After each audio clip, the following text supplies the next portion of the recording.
place in America where you can almost see Russia. Which means there's a place in Russia where you can definitely hear America.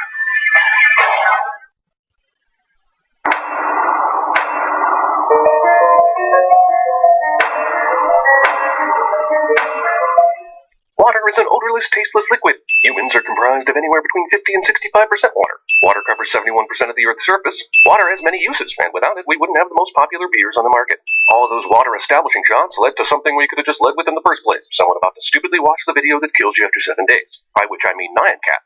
No, you need to watch it now. Well, he sounds desperate. Are we about to find out that he waited until the last fucking minute to show someone else the tape? I mean, I procrastinated in high school too, but this is some next level What's so scary about it? Well, I imagine he means the contents that are actually on the videotape once he played in the VCR, not the actual physical videotape. The files are in the computer. Kid leaves the room because making sure that she actually watches the tape would keep Naomi Watts from finding out that people are still dying because of this haunted videotape, thus preventing the movie from happening. Also, why didn't he put the tape in the VCR and press play before leaving the room? This guy is putting way too much faith in this girl to walk up and play this tape all by herself. I played it, I just didn't look. Smart House Kid has extended the same 5-minute grace period as Joan of Arcadia in the first movie. We still haven't figured out what happens to people if they just leave the house when a Samara runs out of the TV to kill you. I'd like to see her keep up with a Dodge Charger if her main method of transportation is crawling. Creepy Kid may have more color in his face in this movie, but he's still super creepy without any CGI or makeup. Thanks, Rachel. You know, it wouldn't kill you to call me Mom now and again. This is an issue that should have been resolved years ago. But my question is, why does he call her Rachel every time he says something to her? Even saying Mom that much would be too much. I'd make a bonus round for this Rachel, but everyone from me to you to YouTube would die. Fresh air. We have a yard. Family moves into a new house in a horror movie cliche. There is no one standing in or around the ambulance to keep Rachel from walking right in. While they were putting the kid into the body bag, a new paramedic ran in with a sheet and was super disappointed that they had already put the kid in the bag. Knowing it was his first day, the supervisor says to him, "It's okay, Neil. We can just put the sheet over the body while it's in the body bag." 30 seconds of body bag opening. So after Rachel made a copy of the ring tape at the end of the last movie, and the first time anyone dies, it just happens to be in the small seaside town to which she moved. What the f*** is this? The first movie firmly established that Samara only comes out when she's killing someone whose 7 days are up. But now she's just popping out of body bags whenever she feels like it. I made one copy. And given that Aiden is still alive, they showed it to someone. And if they weren't total dicks, they would have told that person how to avoid Samara's wrath, which would prompt that person to make a copy, triggering the worst pyramid scheme since whatever skincare product your annoying cousin has been messaging you about on Facebook. Emily just happens to be within viewing distance after Rachel's interaction with the cop. It's super convenient for Rachel that there are never any cops around when she wants to snoop and gather information important to the movie's plot. Hey, you! Get away from her! We're understaffed here. I can't be desk sergeant and make sure people don't walk back here. That's Fred's job. The house where, within the last 24 hours, a murder occurred is not taped off or being monitored by the police, allowing Rachel to snoop as she pleases. The movie expects me to believe that Rachel is able to find a key to the house in the first place she looks. Even if younger Sharon Carter told her, it's not like she was Jake's girlfriend or anything. She was some stupid chick from class who wouldn't know where the hide key is located. After the last movie, Rachel thinks destroying the tape is something that will work for some reason. This is a waste of everyone's time, but especially for actress Naomi Watts. Evil videotapes make tiny Nazgul sounds when they're being destroyed. You tell her, Rachel. It's time we told these demons who don't play by the rules of our physical realm where they can and can't haunt people. This is way too obviously a dream because none of it makes sense. They'd have to change the Samara rules to make this real, where she doesn't even need the tape to transport into people's lives. Oh, wait. Also, how does Samara know where Aiden is? Is this some sort of psychic ghost power that Samara used in her short time in the ambulance with Rachel? None of this is ever explained, which will become a theme for this movie. All you have to do is call my name and I'll follow your voice. Even if I have to come right down into that nightmare with you. I believe Wes Craven called and told you that would be copyright infringement. This movie is a massive waste of time, but still probably only the 100th most wasteful of 2005. Well, isn't this the most amazing collection of VHS movies ever assembled? All DreamWorks movies. That is brand loyalty that is missing in movie libraries these days. Also, collection includes this bullshit movie in which some asshole in CinemaSins was an extra. Dear Shadowing. Aiden! What was Rachel expecting would happen when she let Aiden run off by himself earlier? Man, I haven't seen parenting this bad since Home Alone. This fly exists only to force the viewer to make a connection to the first movie. At least that fly had context. This one is just randomly coming out of an impossible place. Also, if I saw a fly in a shitty fairground bathroom in any circumstance, I doubt I would be suspicious of something supernatural happening. Did Samara simply wait until Aiden and his mom randomly went to a farmer's market/antique show, and for Aiden to walk into an empty public bathroom before she revealed herself? When did this start? Was it last night or this morning? God damn it. I'm beginning to think that if her only child Aiden disappeared, Rachel would be a better person and a better mom. Also, if Rachel is really concerned for her kid, she would keep her eyes on the road when she drives. Was it your nightmare? You're sick, alright? And we need to know what started it. We just dealt with the supernatural in the last movie. I saw Samara come out of Jake's body bag, then I burned the tape, and now my kid is acting weirder than usual. I wonder what might have happened. Actually, the movie never definitively answers this question either, so we just have to assume Samara is back for financial reasons. Also, didn't Aiden have some sort of almost psychic powers in the last movie? Why isn't Rachel asking her kid important questions involving Samara and her powers right now? Maybe she forgot the first movie too. Was she in your nightmare? You know, the one who shall not be named, Voldemort, Smartimort. Rachel! Hey guys, I'd like to assure you that in the first 30 minutes almost nothing happens, but there will be a deer attack, so you just gotta be patient to get to the good stuff. I feel like the antlers should be doing more killing Rachel here. What was the internal dialogue for this deer? Seems pretty chill, just walking away, but then suddenly decided they were worth f***ing with. I think the scariest part of this scene is the thought of dealing with the insurance company later. Also, cars never survive like this. That car is f***ing totaled, but I think there was a feature in the 1990 Volkswagen Jetta called Deer, which specifically gave the car deer murdering capabilities while keeping most of your car intact. It also came with a CD player. Don't stop.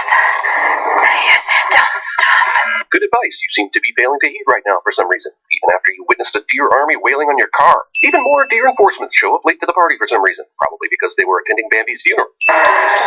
Motherfucker, you guys already stopped. You've been stopped for nearly a full minute now. The correct command is go, but for some reason Rachel continues not stopping. Guys, we gave that mom and her kid hell. Now just let them leave, and be sure to tell Barry and Gary down the road not to detonate the hoof bomb. So far, this movie is so stupid I'm going to make up a sin. Earlier, when I scanned the entire house in the small amount of footage we were shown, I never saw a thermometer once. So how do they have one now? Magic? Was Samara not wet enough when she was there, so she took the water from the fish tank? If so, then Samara is also addicted to goldfish. My son is very sick, and I'd like to talk to someone who... Knows directions to a hospital? Because he definitely should go to a hospital if his temperature is 93.9. Well, then I'll hold for the on-call nurse. On-call nurse? Get in the car and drive your kid to a hospital. Leaving him at home by himself is one thing. This is a whole new level of bad parenting. The problem with all this is there's no consistency between this movie and the last one. The last one had a simple premise. Watch the tape, die in 7 days. This one seems to be, burn the tape, Samara turns into a prankster demon who develops new powers and plot devices by the minute. This is apparently the first time Rachel has ever experienced a power outage. Aiden? Honey, the power just went out. Are you okay up there? Holy shit, lady, are you really too lazy to just walk up the stairs and check on your kid who is most likely asleep? You'd rather just yell and wake him up? There's no doubt I would be disturbed by this in real life, but mainly because I just painted that. I saw something. But I'll continue to be vague about it because, understanding, I hope they keep doctors, nurses, medicine, and medical equipment at Rachel's office. If not, I have no idea why this is where she decided to go. About her story, not Al. Wait, I thought this was a super boring town where nothing happened. Why is the majority of the newspaper staff still at work this late in the evening? Guess there were lots of school board meetings and cats in trees. She can hear us. She hears everything, except when we sleep. Because when we're sleeping, we don't usually say anything. So it's tough to make out the words. Also, how the f*** was she able to haunt your dreams while you were sleeping? You're just making shit up for Aiden to say that sounds creepy. Forgot to make sure that it made sense. She can't hear us when we sleep. What does that mean? We have to sleep. I hated this kid in the last movie, and now he's destroyed all the goodwill he generated in the first one. I'm gonna go home and get some of her things. Then we'll leave here and never come back. Because Samara only operates in this small Washington town. She bought a house here. Her family's here. She volunteers at a soup kitchen. She's not moving anytime soon. Also, I'll leave you here with a stranger who probably won't believe me if I tell him the horrible truth that you're possessed by a dead girl. And even though the stuff I'm getting could probably wait until tomorrow, I'm leaving you here anyway. It's not the best water pressure, but it works. You don't need water pressure for a bath. Those pictures that show Samara is getting ever closer mostly make me wonder why she waited so long to possess Aiden in the first place, and why she didn't just jump right on in, instead of whatever this is. Man, do demons ever hate open doors? It's number one on their list of turnoffs, ahead of people who use there, and there wrong, and Hitler. Samara starts flooding the house again because she loves Home Alone. Samara decides to open the door because DreamWorks paid a lot of money for this special effect. Whoa, Mom, can you come back in 5 minutes? Why is she doing this to me? That's a really good question, Aiden, because if she could do all this, then why the hell did she ever bother with that damn tape? Also, Aiden uses the pronoun game in front of a stranger so that he'll think he means Rachel and not some chick who was thrown into a well by her parents and made a videotape that whenever someone watches it, they die in 7 days. Oh, you're right. It sounds stupid when you put it that way. I'm having some kind of dream. That Samara cannot hear. She can be a part of, or something. I know this sounds completely crazy, but she's here now. She's found us. Rachel decides to cryptically explain Samara's story, leaving out crucial details and also playing the pronoun game so she actually ends up sounding crazy. Also, did she just insinuate that getting Samara out of the well and burying her allowed her to do all this crazy shit? If that's true, then why did she continue with her standard MO? She could have just possessed and killed whoever she wanted immediately, instead of doing all that bullshit with the videotape. This is like the genie being free, but still living in the lamp and granting wishes. You take his picture and tell me why she's in it. When did you prove this hypothesis? Did you take pictures of Aiden after you saw these? Oh, Samara made a sequel to her best-selling Ring video, and it might be just as terrible as this sequel is. Also, did Samara co-direct her video and this memory with Salvador Dali? Have you left him alone? Abandoned him? Doctor, if I may, I believe I have recorded evidence of Rachel habitually abandoning her child. Just go to iTunes and search for The Ring. You can't have him, Samara. You're going back to where you came from. God damn. Rachel risks whispering this while child services and several doctors who are already pissed at her are in here. Ah, surprise Gary Cole! Also, creepy house Rachel needs to investigate just so happens to have an open house on this very day, this very hour. I'm sure the Morgans had other things hanging on the walls in their house, yet the mirror from the video is the only thing that left a lasting mark on the wall. Even with Samara's newfound omnipotence that I'm sure Rachel is well aware of, she decides to go into the basement of her childhood house alone. Any banal movie moment can sound creepy if you add creepy sounds to it. I'm no mother, so I can't really speak in this situation. But after taking just one look into that basement, I'd probably say, well, my kid had a good run, leave, and then the movie would be over. Hey look, antlers! Because the movie had that moment with the deer earlier. I still don't know what it means or how it fits into the story at all. I mean, was Samara a deer hunter? Or was she guilty by association of knowing a deer hunter? Or did she watch the deer hunter? It's interesting how the only things in the basement are the creepy props we saw in the first chapter of this story. How convenient! The first new thing we see leads Rachel right to Samara's biological mother. And this whole time I thought Rachel would need hard work to figure this out. No wonder Samara's f***ed up. Her mom made her the creepiest scrapbook ever. Article entitled Young Daughter in Bathtub, which means virtually nothing, has a story under it that is nothing but vague nonsense. But you better believe that 3 different paragraphs of that nonsense were circled, gosh darn it. A light goes out in the basement, because I guess Samara is near, but nothing happens. Rachel leaves the house without incident or running into Gary Cole again. And the only payoff for all those lights going off is Aiden waking up. This disappointment basically sums up this entire movie. He was at 97.2 earlier, but he went straight back down to 90.3, and nobody noticed that? You're crazy. Yeah, lady, no. Do you see that giant monitor behind him? Aiden, who is now Samara, is going to make Dr. Temple pull out this needle and plunge it into her own neck.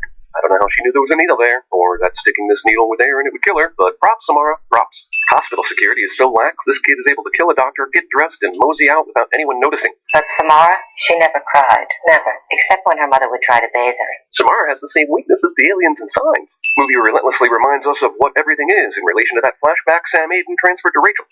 And all those pictures she'd been collecting, they finally made sense. And those pictures ended up in a suitcase that's inexplicably in the basement of Samara's adopted parents' house. And Aiden's walk home from the hospital was completely psychotic deerless. Every few years, one of you comes to see Evelyn. She's like a freaking patron saint or something. Got a problem with your kid, don't you? Is the movie now trying to tell me that Samara is possessing children? That their mother's showing up to talk to Evelyn is a regular thing? And implying Samara's been running a successful possession side business in addition to her 7 days death tape, and these mothers had the wherewithal to investigate Samara origins to the point that it led them to this psych ward, and if possession was her game all along, surely one of those attempts would have been successful over the years, right? That song. I know it.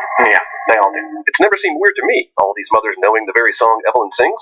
Basically, I just think everyone is crazy, so I'm never disappointed. Some days I sort of have a feeling. This is about your child. You get a feeling on the exact day that someone decides to come here, something that requires massive amounts of investigation and people breaking privacy laws to help find you. About yours. Wait a minute, are you saying that all the other mothers who came here didn't know about Samara? They just had a kid who was acting weird and somehow ended up finding Samara's mom? You see, this is some half-written bull. Nobody tried to figure this out before it got filmed. Why did you try to kill your baby? Because my baby told me to. Are you sure? Because your baby seems pretty pissed about it. What did I do? You let the dead get in. Okay, fair, but what did Evelyn do? Was there some evil final record that kills you in 7 days that she let her baby listen to? I guess if you don't actually have a compelling, scary story to tell, spouting cryptic, eerie-sounding lines like this is the next best thing. What should I do? Be a good mother. Listen to me. That is an amazing about-face to what you said just a minute ago. Evelyn was supremely unhelpful until the movie enforced a time limit on this visit. You can't really leave till the hospital says it's okay. How do you know they didn't? You're not coming from the hospital. There wasn't some mad search for the missing kid. And don't you wonder how he got here? Yeah, he walked, but don't you naturally assume he got picked up and taken here? I'll tell you what's wrong if you promise not to take it. But that's only if you promise. Max thinks Aiden won't see this obvious red blinking light, and then doesn't notice Aiden taking a peek at the camera. Max's tombstone will read, he died of ignorance. So did the hospital ever try to call Rachel about her kid leaving? And the dead psychologist? And did she ever go to the hospital to check up on him? The thought of Aiden hugging me may be almost as frightening as the thought of Samara killing me. Either Samara bothered to put Max in a truck after killing him, or she did all her usual ghost stuff to him, and he ran out of the house, started the truck, and then died. Either way, I'm not buying this. I'll just leave you here in a running truck. We're only in the middle of a neighborhood where I guess nobody notices things like a truck running all morning and night with a guy sleeping on the driver's wheel. Are you sleeping, Rachel? I am. She makes me sleep all the time now. But only now do you guys get to talk in your sleep for some reason. I mean, I guess it's possible Rachel hasn't slept since Aiden told her we have to sleep earlier, but I'm more infuriated that this is even a thing. Also, Aiden has Inception dream powers that allows them to have this shared dream. She won't stay if she knows she'll go. Earlier in the movie, Sissy Spacek predicted this because she said her baby Samara told her something similar to this, so I guess Samara was also possessed by herself? I must have had a nightmare. It's alright. We all have. I thought you didn't sleep. I never sleep. See? Also, what happens when Aiden's little human body dies of sleep deprivation? Also, Samara's possession absolutely hinges on the mom being okay with her kid never sleeping. You'd think Samara would have learned how to fake sleep just so she could keep the ruse going. But we're dealing with a very stupid ghost here. Could be she's still just a kid, too, but you'd think after 30-some-odd years of doing this, she'd learn something. Is Max still hanging out in the truck being dead? Did she even try to hide this body until she figured out what to do with Aiden? I don't know who Tony Ventura is, but whoever he is, he's going to have trouble sleeping tonight. Also, those pills Rachel crushed into the PB&J actually made Samara fall asleep. Isn't she a ghost or a demon or something? Or is this movie saying Samara's asleep because Aiden's body is asleep? Can I give up? These pills will knock a child out for hours, or until they are almost pushed completely underwater. I'm still wondering how killing your son is going to both free him of Samara and keep your son alive, but I'll just go with it at this point. Oh, wasn't that nice of Samara? She emptied the tub as she left so there wouldn't be any continued drowning. She's taking this kind of well, actually. Oops, I said well in front of Samara. Gotta stop doing that. Everything's alright. Except for the dead body outside. That's not all right. And the dead psychologist, and the negligent hospital, and the fact that I almost drowned you. But you're alive, I'm alive, happy ending. Is there any reason why we can't just throw the TV out the window before she slowly walks to the screen? All she wants is a mother, and she'll keep coming till she finds one. Maybe she should also take an acting class or two, so that she doesn't do weird in front of the potential mothers that makes them want to drown her. Also, are you saying you were wrong about her MO at the end of the first movie? Or are we just changing it to fit the narrative of this movie and hoping no one notices? Also, okay, I'll accept that Samara just wants mommy now and is going to put the videotape murders on the back burner. But that still brings me to ask what was wrong with Anna Morgan, Samara's adopted mother. From what I know, she seemed like a nice enough lady, but Samara killed her horses and burned scary images in her brain, which ultimately led her to kill Samara and kill herself. You had a perfectly good mom, Samara, and you f***ed it all up. And now you want to be the child of a woman who isn't even there for her kid half the time? Samara drags Rachel into the television to claim as her mother. Is that really how this works? Samara is afraid of water, yet she lives in the well instead of, well, adjacent, or in the house that was featured in that video. Rachel is now in the well by herself. Is there some sort of preparation Samara has to go through before making Rachel her official mom? Is the mayor being a dick about the parade routes again? Her only way out is always open. Yeah, but she also uses a videotape to get around it, so I don't know how physically closing this well matters. She climbs in and out of this thing all the time, and climbing at a much faster clip. You'd think she'd be able to catch up with Rachel, but you'd be wrong. Spirit World water and rocks knock Spirit World veteran Samara down this well. Okay, fine, she's jumping off the cliff to get back to the real world. But why isn't there a distant TV somewhere she can jump into? Isn't that what Samara does? Or does Rachel just not know the Elvish word for friend? It's over, honey. She's not coming back. Could you just tell him what happened? The last movie, you everything up by not telling your kid. But in the second one, you're all like, nah, I won't tell him how I closed the well and everything. He wouldn't understand. Promise me something. Yeah, anything. Just call me Rachel, at least for a while. That is all he ever called you until this one time after you asked him to promise something. He said Rachel about 5 times in this one scene alone. You mean the original director of Ringu and Ringu 2 directed this movie? I'm going to go out on a limb and say he didn't have as much say in this film as he would have liked.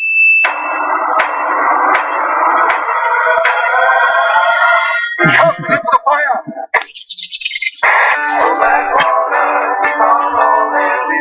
He's not here, Mrs. Torrance. They're here. Don't stop. But that was awesome! You brought me here to watch a video? Marge, there's just too much pressure. What with my job, the kids, traffic snarls, political strife at home and abroad? But I promise you, the second all those things go away, we'll have sex.